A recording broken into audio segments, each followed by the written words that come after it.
నమస్తే, welcome to our channel. ఈరోజు మనతో డిస్కస్ చేయడానికి సీనియర్ జర్నలిస్ట్ శ్రవణ్ కుమార్ గారు మనతో ఉన్నారు. వారితో మాట్లాడదాం. నమస్తే సార్. నమస్తే అండి. సార్, గతంలో శివాజీ గారు కొన్ని వ్యాఖ్యలు అయితే చేయడం జరిగింది ఆడవాళ్ళ దుస్తులపై. ప్రజెంట్ ఇప్పుడు మళ్ళీ ఒక ఇంటర్వ్యూలో భాగంగా ఆయన ఈ కామెంట్స్ చేసిన తర్వాత 3 days నిద్రపోలేనట్టు, ఆయన అయితే మానసిక సంఘర్షణకు గురైనట్టు చెప్పారు సార్. దీన్ని మీరు ఏమంటారు సార్? నిజంగా కూడా శివాజీ గారు ఆ దండోర చిత్రం ప్రీ రిలీజ్ సందర్భంగా చేసిన వ్యాఖ్యలు సరే, ఆయన వాంటింగ్ చేశాడు, సినిమా అటెన్షన్ కోసం చేశారు అనే చర్చ పక్కకు పెడితే అతను చెప్పే ప్రయత్నంలో మెసేజ్ ఏదైతే ఉందో ఆహ్వానించదగింది. నేను ఏంటంటే ఆ రోజు నుంచి చెప్తూనే ఉన్నాం, చిన్న భార్య మంచిదని చెప్పగానే పెద్ద భార్య చెడ్డదని కాదు. ఇక్కడ తాను అమ్మ మీరు హీరోయిన్లు ఇబ్బంది పడుతున్నారు ఈ మధ్యకాలంలో, కొంచెం జాగ్రత్తగా మీ వంతుగా మీరు ఆ డ్రెస్ సెన్స్ కూడా కొంచెం మంచిగా ఉంటే ఇంకొంచెం బాగుంటుంది కదా అనేది ఆయన ఇంటెన్షన్. అది చెప్పే ప్రయత్నంలో 2-3 పదాలు కూడా అబ్యూజ్డ్ లేదా అన్పార్లమెంట్ లాంగ్వేజ్ మాట్లాడాడు.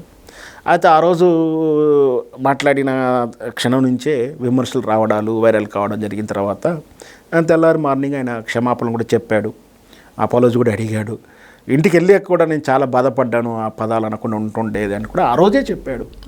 ఈరోజు కూడా మళ్ళీ ఒక సందర్భంలో ఎక్కడో ప్రైవేటు ఇంటర్వ్యూలో చెప్తుంటూ నేను ఆ రోజు సంఘర్షణ బాగా చెందాను, ఆ రాత్రి నిద్ర పట్టలేదు నాకు, నేను అలా ఆ పదాలు వాడకుండా ఉండకూడదే. ఆయన ఏమీ చీరలు కట్టుకుంటేనే రేపులు జరగవను, చీరలు కట్టుకోకపోతే రేపులు జరుగుతాయని చెప్పే ఉద్దేశం కాదు ఆయనది. అమ్మ మీరు ఇబ్బంది పడుతున్నారు, కాస్త అట్లా లూజు ఏదో అక్కడ అంతకుముందు మనం చూసాంగా కూకట్పల్లిలో జరిగిన సంఘటన, హీరోయిన్ మీద ఒక్కసారిగా దాడి చేయగానే ఆ వస్త్రాల్లో ఉన్నటువంటి లూజ్నెస్ తోటి అన్నమాట లాగేస్తారికి పడిపోయింది. అది వాళ్ళకి ఇబ్బందే కదా. అదే కొంచెం కట్టుబాటుగా నిండైన చీర అనుకో కొంచెం ఇబ్బంది ఉండకపోవచ్చు. నేను ఇక్కడ ఆమెకు జాగ్రత్త చెప్తూ నేరస్తు నువ్వు వెనకేసుకొస్తున్నావని విపరీత దూరంలో ఆలోచించేవాళ్ళు, సగం మెచ్యూరిటీగా ఉన్నవాళ్ళు అట్లా అనుకుంటే ఈ చీర ఇట్లా జారిన వాళ్ళని అంటున్నావే, మరి గుంజిన వాళ్ళు తిట్టవేంటంటే అలా కూడా తిడుతూనే ఉన్నావు. సందర్భోచితం నువ్వు ఉన్నావు కాబట్టి నీ గురించి మాట్లాడుతున్నా. ఇక నా సినిమా వాళ్ళు ఉన్నారు కాబట్టి నా సినిమా వాళ్ళకు మంచి చెప్తున్నాను. అదే క్రిమినల్ దగ్గరికి వెళ్ళినప్పుడు బాబు ఇట్లా నేరం చేయకురా బాబు, తప్పు చేయకురానప్పుడు ఆ జైలుకి వెళ్ళినప్పుడు నేరస్తుని చూపించినప్పుడు మాట్లాడతారు. అవేమీ పట్టించుకోకుండా అర్ధరహితంగా వితండవాదం చేసే కొందరు విమర్శించారు. సో విమర్శలు కూడా కొట్టుడు పోయాయి, పెద్ద ఏం పట్టించుకోలే.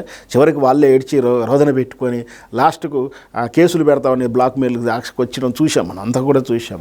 కానీ శివాజీ గారు ఆ విధంగా పశ్చాత్తాపడడం నిజంగా జరిగింది. జనరల్గా ఎట్లాంటి సంఘర్షణలు నేను ఒక సీనియర్ క్రైమ్ రిపోర్టర్గా జర్నలిస్ట్గా ఉన్నప్పుడు ఈ సంఘర్షణ ఎలా పోలుస్తానంటే, ఎన్కౌంటర్ చేస్తారు పోలీసులు ఒక్కొక్కసారి సందర్భంలో, తప్పని పరిస్థితుల్లో వాంటింగ్లో ఎన్కౌంటర్ చేస్తారు, కథ అల్లుతారు. ఏంటి అంటే తప్పదు, పైనుంచి ఒత్తిడి ఉంటుంది, లేదా వాడు సమాజానికి చీడపురుగులా ఉంటాడు. మనం చూసాం కేతనపల్లి దగ్గర జరిగినటువంటి రేప్ సంఘటనలో ఎలిమినేట్ చేయాలనుకున్నట్టుందండి వాళ్ళు.